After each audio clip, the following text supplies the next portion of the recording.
Nick. I'm 26. I don't know why that's relevant, but I feel like I should say that.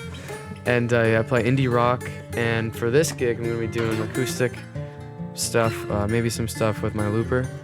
But yeah, I kind of just like strip back versions of my indie rock stuff. I'm Frankie White. I'm a singer-songwriter from Burlington, and I play piano and guitar. And I'm going to be doing like a little both this Saturday. And I do mostly acoustic stuff anyway, so I'm excited for this gig. One thing I was interested in is to learn more about the Burlington music community. Can you start with just giving me an idea of like what this community is like? Because it seems to me, I could be wrong, that there's a lot of musicians in the Burlington area. Mm-hmm. Yeah, there's definitely a lot. I think for such a small place, it's definitely like a whole lot of musicians, but I think it's really cool that there's a whole community to be had and that everyone's really welcoming and nice. And since it is such a small location, everyone is really welcoming. And yeah, I mean, there's just a lot of room to kind of integrate around each other's sort of gigs and yeah, to form community. It's great. And why do you think that concentration happens? Is that because of the schools, or is it just the people here, or what and maybe it's the same for all small towns? I don't know. I think Vermont in particular is kind of an artsy place to be. And I think in general, like it's just kind of, I don't know, it's just like an artsy little creative place. And I think it manifests in a lot of ways. And so I think along with UVM kind of being like a really cool place to go to school, like I feel like there's definitely just a kind of a free-flowing nature that just allows students and just people of all ages to create. Yeah, when I first moved to Vermont, I thought everything was going to be all folk, just kind of like woodsy kind of stuff, but it's actually not at all like that. It's funny, yeah, it's like not like a lot of jam band stuff, which I totally dig. Like me being a lead guitar player, even before being my own artist, something that's really cool to just see a lot of stuff like that going on, a lot of jamming, a lot of like musicians, music kind of stuff. But yeah, there's all different kinds of stuff, and yeah, I guess the community itself. There's like a good amount of venues, and yeah. You play more like rock. Yeah, like I usually play with my band, like Is it drums and bass? Bassist and drummer, yeah, and me. But this year I've been getting into my solo set a little bit more than I have in the past, and I just finished up a gig last week too, just like the same one that I'm gonna be doing this weekend. When you hear the stripped down versions of songs from like big artists like I don't know, Johnny Cash or whatever without their band, I always really appreciate that and like that because I imagine that's where a song would start. Yeah. And then suddenly start adding in. It's like what was that movie with it was like Walk Hard. What was the guy's name? Yeah, I don't know. It was they were like picking on Dewey Johnny Cox. Dewey Cox. Yeah. But he had like they keep adding instruments. It's like the Beatles, and they get like sitars and all this shit. Yeah. But like the core and the essence of the song is like probably written one-to-one, like one on one instrument. Mm-hmm. Can you talk more about? We can start with you. Yeah, I mean, if I'm writing with more than an acoustic guitar and like a pencil and paper, then I'm like usually overdoing it. Like I have to just like strip it back and go in a different room where no gear is and just focus on the actual song, and instead of getting carried away with all the like pedals and effects and different instruments, I'm just like, can I sing it and play it with nothing and, even get an emotion out of somebody if I was going to someone was going to hand me like that guitar or something. At its core, can the song stand? And then I could add all the fun stuff on top of it. So, yeah. And what's that process for like? Yeah. For you? Pretty much the same thing. Except for this year, I've been a lot more into co-writing just because I feel like it makes me learn a lot more about, because I think, I don't know, I try to write a lot. And when I've been writing for so much, I feel like I'm just kind of using the same, I feel like sometimes I get into a rut and I find myself like using the same chord progressions or kind of refamiliarizing myself with the same sort of thing. So this past year, I've been really trying to do like one co-write a week sort of thing to really trying to get myself out of like my own creative head kind of. That's cool. And I've learned a lot, honestly. So I think next year I don't want to do like as frequent of that, but I would love to incorporate it like kind of like more sparingly, but still like more so than what I was doing like years prior. Yeah. That's great. Yeah, it's a good way to get, like you said, get out of that fresh, comfort zone. And I've I- never it's- done that. I'd like to. Yeah. I've just literally, well, unless I was in a band. But Yeah, like, for sure. Yeah. yeah. And Well, I've been I doing mean, them- on the flip side of on the flip side of that idea of a song starts with one person and one instrument, when you do hear someone that's good at arranging, it's kind of amazing. Like Yeah. I saw this behind the scenes of Elvis doing a bridge over troubled water, and I always thought people did a lot of this work for him, but he was in the studio like direct, like saying, "Oh, I need more of this, I need more Yeah. of that," and it came together, and you're like, "That's like it was like magical." Yeah. But yeah, can you talk about understanding it's like I imagine it's like almost like composing and arranging, and when you start introducing other instruments. Yeah, so I kind of feel like also with other instruments it's fun because like when you're in a room with other people, they obviously have their own ideas and that can be really cool. Sometimes you have your own idea of like what you want them to play and sometimes you don't, and that's really freeing sometimes too. But there's something I wanted to say but I totally forgot. So if you want to speak on this for a little bit.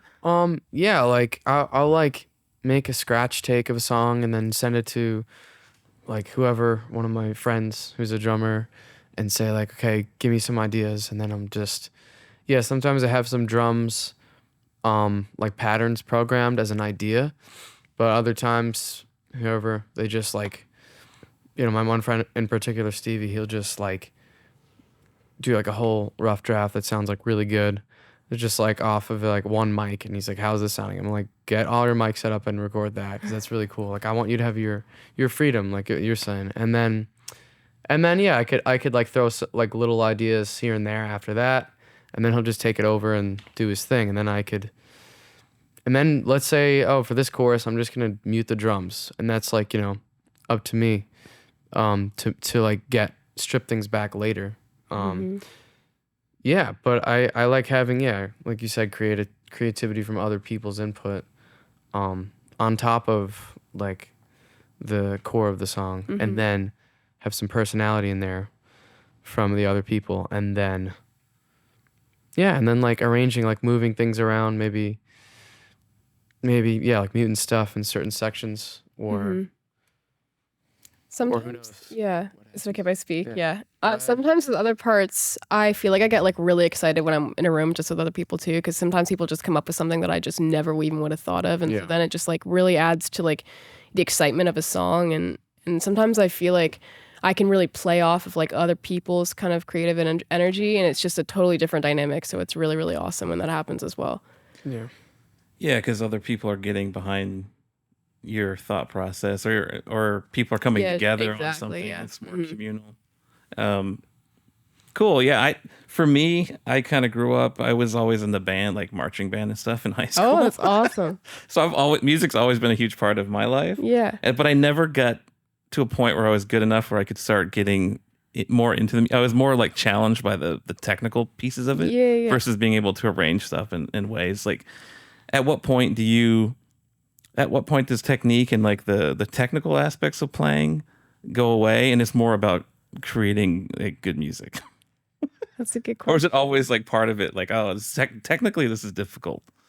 I think every musician plays to their level. So I don't think anyone really thinks about it too often unless you're purposely trying to like implement a new chord and something else that you haven't previously thought of. I think once you get comfortable with a certain set of rules, you kind of apply those to every like musical philosophy that you have. So I think it's when you try to expand, that's when it really comes more into play. I'm curious of your opinion on that as well. I think it's like you just practice and practice and practice for years, and then you get to a point where you have a lot of things that you can do, just muscle memory that you don't think that think about that you're doing. It's just habits, and then you could just kind of play around with that. It's kind of like, I mean, it's cliche to say it's like a language, but it's like saying a sentence that you don't realize you just said. And I guess I should probably practice my own analogy for that at a different time, but basically, yeah, like once you have all of stuff practiced, you can like just play it and then have fun with it.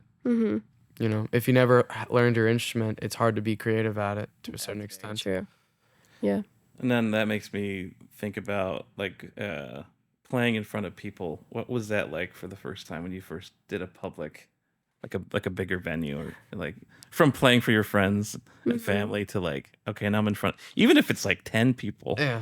Like, what's that first experience like? Growing up, I was always really shy, and so I don't know. I always felt like just like going to school and like sitting at a lunch table, I always felt like everyone was staring at me. So I kind of felt like really comfortable, kind of like being like, oh, okay, like this is actually happening. This is what's real. So I don't know. Like I had a lot of social anxiety growing up. So honestly, it kind of helped me with that. Honestly, it was a really weird thing, but it felt really comfortable for me. Yeah. What about you? The first time I played a show was the middle school talent show. I was in 7th grade, and there was 500 people there. Yeah. And we got to play one song. Unless it's 6th grade, I have to like double check, but I think it was 7th grade. I don't know. I'll get back to you on that. But I always go back and forth, but yeah, it was pretty Okay, so I'm gonna say 6th grade. It was 6th grade, but yeah, it was like pretty crazy because I was like, okay, there's 500. I think 500 people, like the whole auditorium, and it was like those kind of like, I don't know, what's called like the Greek style things that Like amphitheater. yeah, like that. It's like the audience goes up and you walk out, and we had to like bring like I had to bring a little amp and little guitar out as quickly as I can, do one song, and it was like me, my 2 other band members, and it was just we played our original song, and then I was like, okay, it's time for my solo. It's coming up, and then like I played it way faster than I even thought I was gonna play it, and then everybody was just like, oh my god, yes. So I was just like such an adrenaline. It was such an adrenaline rush, and I was just thrown into it like so quickly, without realizing it. That I was like, I think I just got over it the first time, and then every show after that has never been that big. So I'm kind of like, oh, nothing compared to the talent show, but recently I've been playing some like shows to like small audiences, and the smaller they are, I'm actually like more nervous. I feel that. Because I'm like, how do I make sure that this person and this person is like, that they're like, that I'm entertaining them the right way, where it's like the more people there are, you can't do that. So I don't know, something I'm navigating now. It's kind of funny. That's a great point. Yeah. Yeah, it's like once you're a certain amount of people versus like, oh, that one guy is looking at me and he doesn't look happy. Yeah, no, because the other day my friend showed up and he was like standing right there, and I'm like forgetting lyrics because I'm like looking at my friend. He's right in front of my face, and I'm like, that's like, I don't know. I do always feel like it's like your friends and family when it's like a small group of them. Like that's way more intimidating than like 100 people you don't know. Stop thinking about all the stuff. 100%. Performance in like show business, the other aspect, because not just writing music and playing the songs that you've written, but also engaging the audience. And that whole, I see it happen at the lounge a lot. Like there's some people that come in and they just play their stuff and they go away, but there's some people that'll come in and they'll engage the audience. And Frankie's good at crowd work. Crowd work. Thank you. She has them sing back. She has them like do stuff, clap. Like it's amazing though. You can see like the you can see the difference. I don't know if it sells more drinks or not, but you can see the difference in the people. Yeah, for sure. It's very different for me in a band setting versus an acoustic solo setting as far as crowd work. I'm really confident in it when I'm with my band, but when I'm solo and like the group is just smaller, I almost feel like I'm kind of intruding on people if I do the same sort of like set. Like if I'm not performing at the Venetian Soda Lounge and someone's just like sitting in a bar drinking it, I don't know, like I'm just kind of like, it feels weird if I'm just like, you like, what do you, I don't know, just like it feels like I'm like personal, like I'm attacking someone, like I don't know. So I'm trying to find this balance between like being engaging and like engaging with like the quote unquote crowd or like 5 people who are sitting at the bar versus like being annoying and harassing people. So I'm trying to like find a balance with that solo set right now. But as far as like band stuff, like I don't know, I love it when I like banter a lot, and I really love like engaging with an engaged audience, but I feel uncomfortable when people aren't really as into it. You know what I mean? And I don't want to like. You mean the people you're playing with? Yeah. No. I mean the people that are like, the audio, like it like the crowds are way different. Yeah, exactly. So yeah. I see. Yeah, it varies Yeah. a lot. Yeah, because we definitely have. I imagine we have different demographics. Like Yeah, here for sure. Versus Red Square. Yeah, so I'm definitely trying to figure out actually how to kind of differ up my live show. Something I'm trying to start implementing is trying to do like a. I'm trying to start. I have this idea where I'm gonna try to like put in so I have like perfect pitch or whatever, so I can like figure out any song in like 30 seconds or whatever. So I'm trying to like do this thing where I can print out like a bunch of copies, like a little QR code, and people can like submit little songs from wherever they're sitting. You know, that way they can like interact if they want to, and like send stuff to my phone, and I can figure it out without like me being like, yo, like you at the bar reading the newspaper. What do you want to hear? Like I don't know. You know what I mean? So yeah, that's like Freebird. one idea that I'm having. Yeah, exactly. I can't do Freebird. Yeah. Dang. Okay, great. Now let's talk. So wait a minute. I got to back up for a second. You're good. Did you just say you have perfect? You said you have perfect pitch, Yeah. and you can play. If someone just gave you a name of a song, you can do it. Yeah. What is that? That's amazing. Yeah, semi-perfect pitch. I can't tell the note, but I like know like if I hear something for 30 seconds, yeah. Okay. Oh wow, that's cool. Oh, you just mean like learning songs? Like Well, you relative, just like perfect relative. get it. Yeah. you know? Dang. What are musicians like you guys looking for in a venue? Like, what do you want to get out of it? It's a good question. I feel like no one wants to say it, but some monies. Not a whole lot of monies because, can't be greedy, but some monies. But the most importantly, I think, I don't know, it's really, really fun to have a night where you just feel like people are engaged. And even if like there's not a whole lot of people there, one person can make or break the experience, honestly. Just like someone in the audience just kind of like listening, and you can tell when someone's engaged. That honestly, like, that is like the ideal situation. Yeah. What about I'd say just give me a stage. Yeah. Let me play. That's True. That's what I want to do. I just want to play gigs. Yeah. But there's a whole lot of other things that go into it.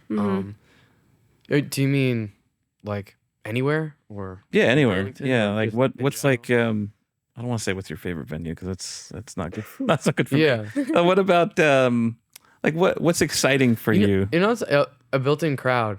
Oh, yeah. Like anywhere. It's like if I was gonna do a show in like a random state that I've never been to, like that would be cool to just show up and there's people there, or like a venue that has their own draw. But I guess that's more of like further away places. But Yeah, it's But- definitely a thing. but yeah, it's I don't know. It's not easy on the venue or the performer to get everything right. So, There's always a moment because I don't get to because I parts. have a day job and I have a family, so I don't get to get out that often.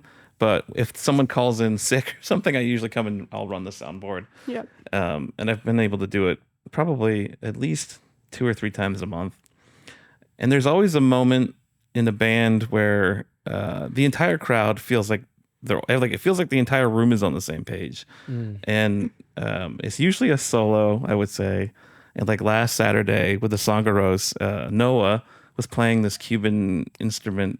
It was like a guitar, but it has a certain sound to it. And he just started playing this thing, and he just kept going on this solo, and it was just like super amazing, and it sounded really good, and the whole crowd was into it. Can you describe what that moment is from an artist? I know what it's like from an audience perspective. What's that like for Like an artist? euphoric. Yeah. Yeah. Yeah. yeah, it's kind of interesting that you say you recognize like the whole room is into it. At least it feels that way. No, yeah, I felt that before where I'm like, let's say this drummer is doing this crazy stuff, and it's like, okay, everybody is focusing. You look around and they're like, wow, he's really doing it. And I'm like, yeah, that's what I'm thinking too. I just think there are those moments in a live you only get in a live performance that it's like, whoever is into their playing and they just really just get in the flow, and maybe there's some math to it. Like after a certain amount of minutes of playing on stage, like 37 minutes, and then you get to hit it or something. I don't know. It happens. It does happen. I mean, not every time, but it does happen once in a while. And it's like, oh, this guy like threaded the needle and he got into that, whatever the hell that is. Yeah, and it's almost like everyone stops talking and everyone's focused. Yeah, I think the really cool thing is like collaborative. Like it starts with the artist, and then like I feel like the only way it's really reciprocated is if the audience kind of feeds off it and channels it back into them. Like That's it's a true. whole like if you have a bad audience, yeah, and exactly. they're just It's watching you like this. It's like it could be that feeling has to be a collaborative effect. It's Yeah. crazy. Yeah, That's true. That's great. Good audience is important. yeah, That definitely. made me think of one more thing. Is that is that what is that relationship between the musician and artist? Is that like is it like a spiritual thing, or what is that give It and feels take? like it, yeah. I mean, sometimes it feels like a spiritual thing, but I think it's just it's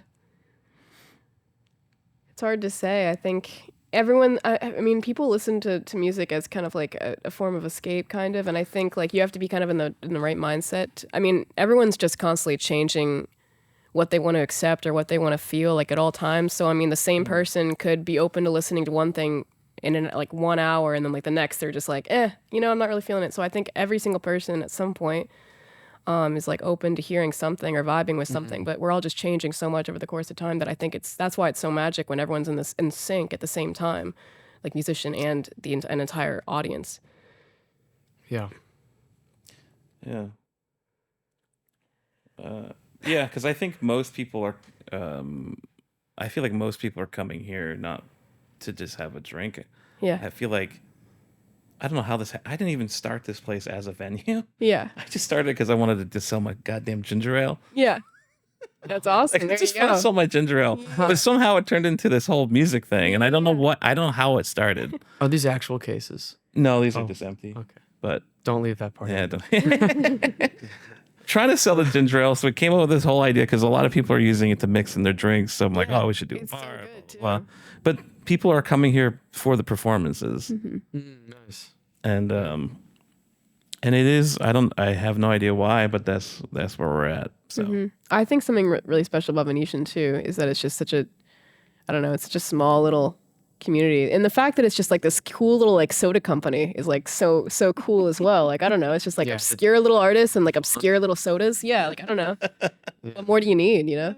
I still have a menu from the last time I played. Yeah, Nice. it's legendary. It's in my house. Just a nice style Yeah. of a menu.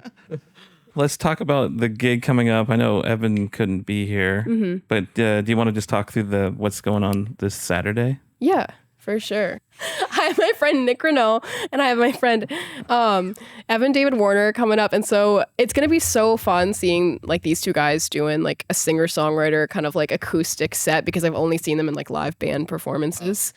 Yeah, so that'll be really, really cool to see. And I think it's kind of vice versa. I don't think you guys have seen me do like a solo set maybe once or When something. we first met, you did like, you were doing more like sound checking. Oh, that's right. I was on the That's stage for like half an hour just singing Yeah, but stuff. that's not Yeah, the same. sure. That's not the same as like a real show. Yeah, but Yeah. yeah, so that'll be fun to see. And yeah, I think it's definitely I'm just excited to see what'll happen. These guys are crazy talented, so I'm very excited.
Nice. Solid.